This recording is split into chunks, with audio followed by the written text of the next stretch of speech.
Hi, my name is Danielle. I'm a licensed practical nurse in a nursing home, and I like helping people, and I love geriatrics. I'm not a doctor, I'm not a registered nurse, I'm not a social worker, I'm not a psychiatrist. This is a total disclaimer. I'm just going to give people some common sense. Um, Common sense when it comes to this.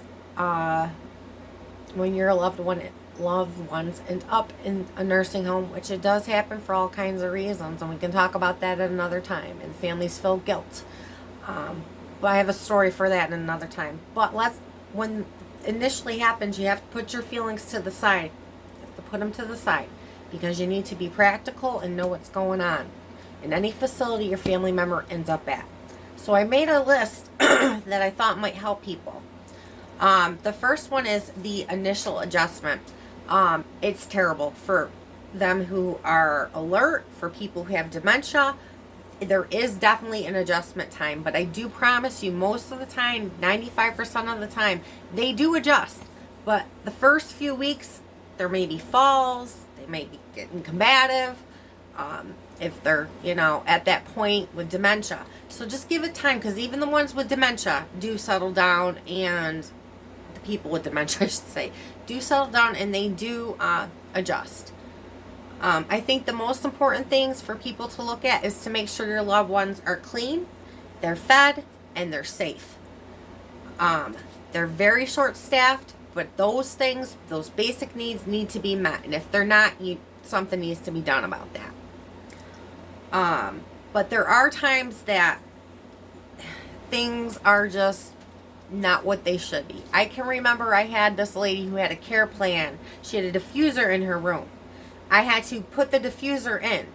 I have patients who couldn't even feed themselves, but that was a care plan to put a diffuser in a room. That's impractical. That's ridiculous. So those are kind of things that I wouldn't do, but, you really got to be practical these days. Get to know the staff. And you know what else helps is I really think that if they're there permanently, if you really make the room more homey, knickknacks. If anyone in your family is good at decorating, it really makes a difference to them if the room looks homey, because the institutions sometimes don't.